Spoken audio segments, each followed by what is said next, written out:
Hello everyone, this is Yamin and in this tutorial I am going to show you how we can let a user log in using either email, username or phone in Laravel Jetstream, and I will show you everything from the very beginning.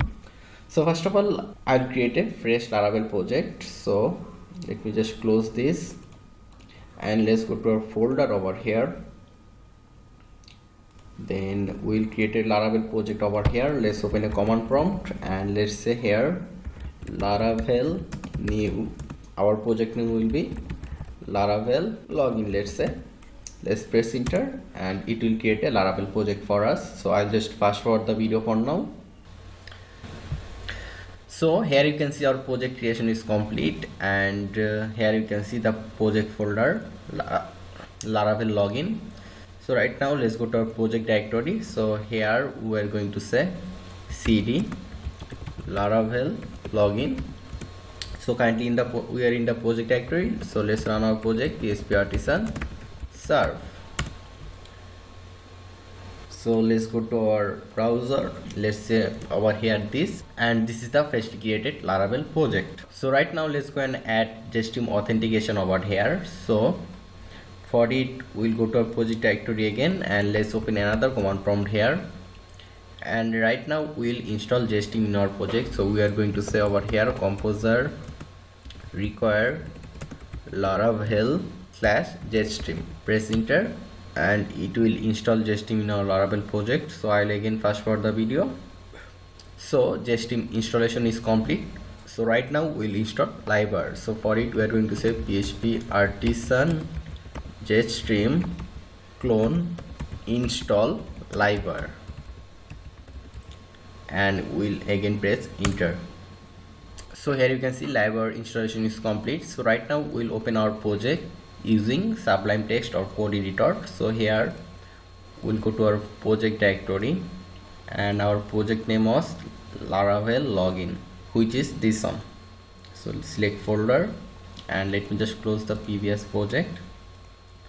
So here we'll first of all in our project we'll directly go to over here this database folder, then we'll go to migration and then we'll go to the users folder or user table over here. So here we want to let the user log in using either username, email or phone number.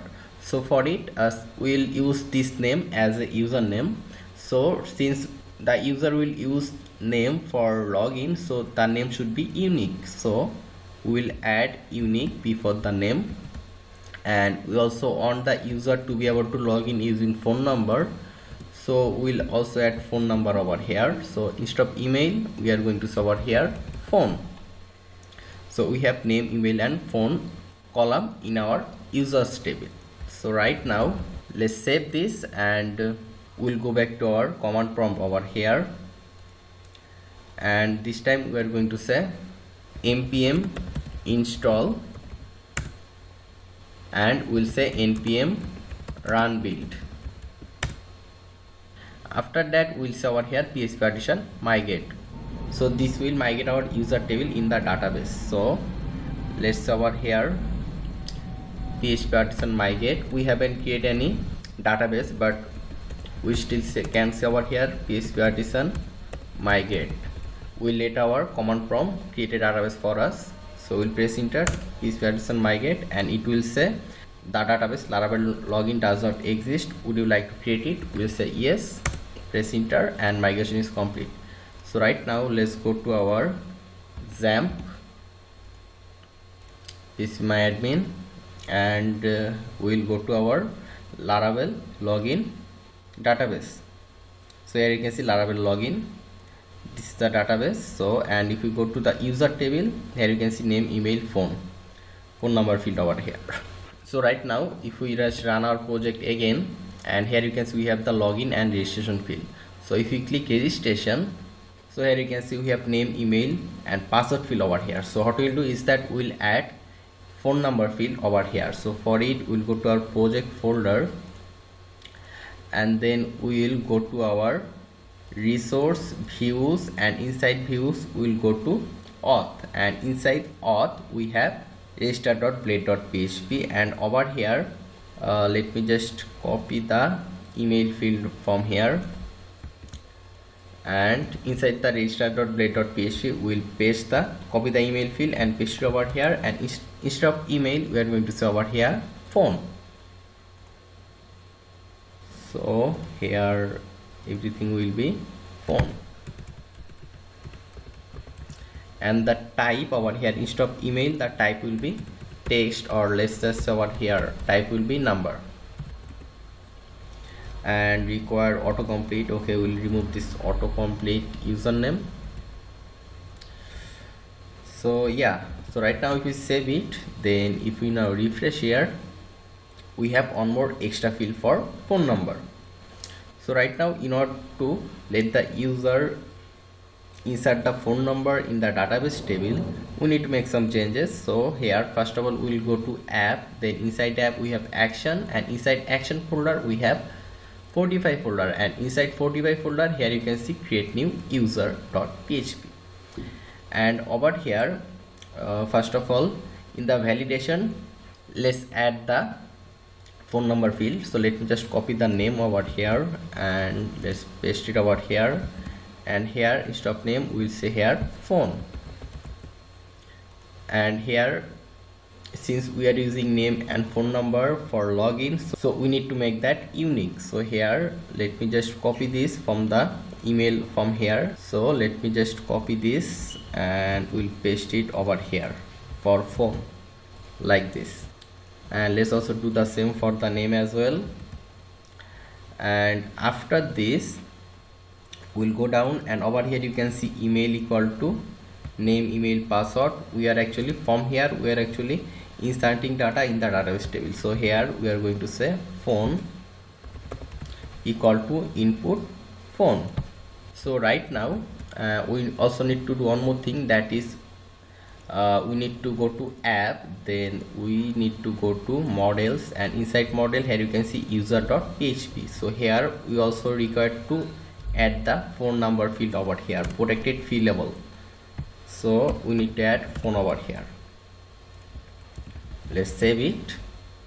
So right now let's go and try to register with the phone number. Let's just refresh here and let's give a name, let's give a random email, let's give a random phone number, let's give a password and confirm password. And if we click register we should be able to successfully register. Okay, single quote string password. Okay, I need a comma in the model, so let's just keep a comma over here. Let's save it again, then let's refresh here. Okay, we are able to successfully log in. So let's check our database table. Let's refresh our user table, and here you can see name, email, phone number. Okay, everything is fine. Let me just zoom in so that you can see. Here you can see name, email and phone number field. So we are able to successfully insert phone for registration. So right now we need to do is that being able to log in using both email, phone and username. So for it we need to modify our login page. So let's go back to our code and we'll go to views, resource, views and auth. After that we'll go to login.blade.php, and over here you can see that level for email. So here over here you can see value over here, value email, which is this value. So instead of this one we are going to say email slash username slash phone. We can just say it like this, save, then refresh here. Here you can see email, username or phone.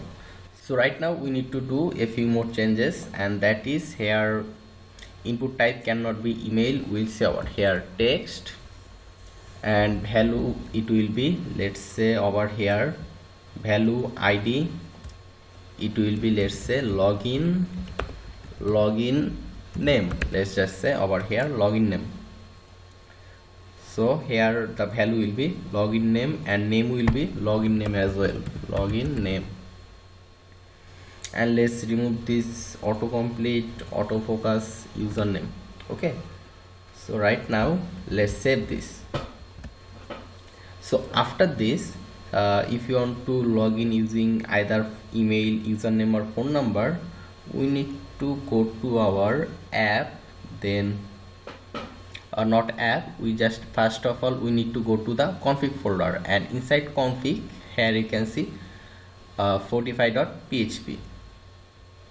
so if we go down inside the fortify.php, here you can see username equal to email. So we cannot see over here email since we do not only want to log in using email.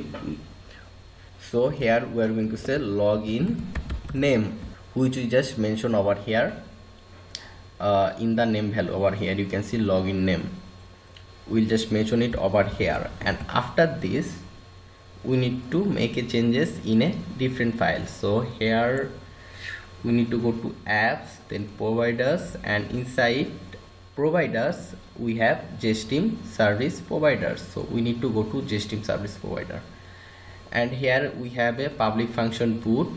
So if we want to add any condition for login, then we need to make changes inside this Jetstream service provider. So first of all, let me just go to the Jetstream documentation. So let's say over here Laravel Jetstream documentation, and we'll go over here Laravel Jetstream documentation, and from here we'll directly go to these features, and here you can see authentication. We'll just click over here, and then if we go down, here you can see customizing the authentication process. So here it says that if you want to make any changes for login, then you need to make some changes in the Jetstream service provider.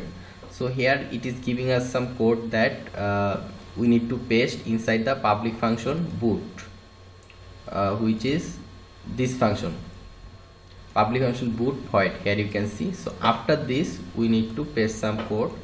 So here from here I'll just copy this code from here 45 to this semicolon. So I'll just copy this and paste it. After this delete user using whatever. So we'll paste it over here, and here you can see that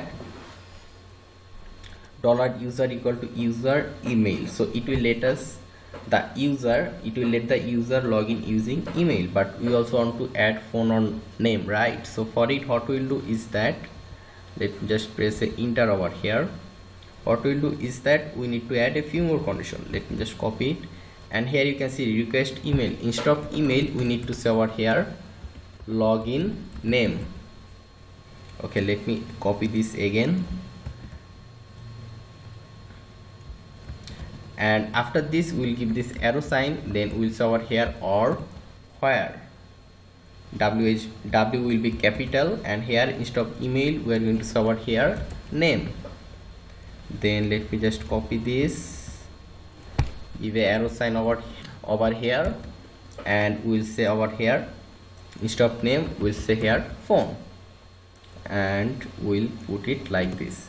Then we'll add this first.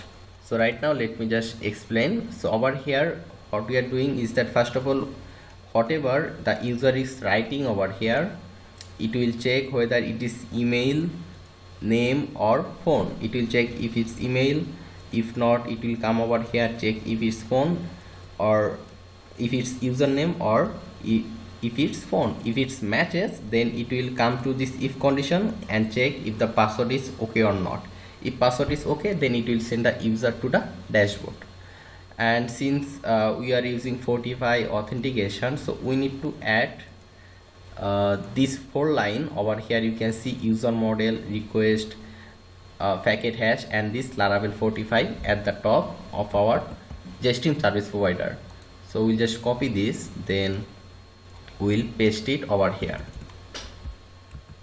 So right now we'll be able to log in using name, email or phone number. So let's just refresh over here. I hope I didn't miss anything. And let's first try to log in using email, the yamin@gmail.com, which was the email, and let's give the password. Click login. Okay, we are able to successfully log in using email. Now let's try with our name or username. So the name was Yamin. So let's say here Yamin. Let's give the password. Then let's click login. Okay, the login using username was successful. So now we'll try to log in using phone number. So let me just copy the phone number from here, copy it, and we'll paste it over here. Then let's give the password, click login. So we are able to successfully log in using phone number as well. So this is how you can make, or you can let the user log in using either phone, email, or username in Laravel Jetstream. I hope this tutorial was easy for you. Thanks for watching, and if you want more tutorial like this, then make sure to subscribe this channel, and I'll see you in the next tutorial.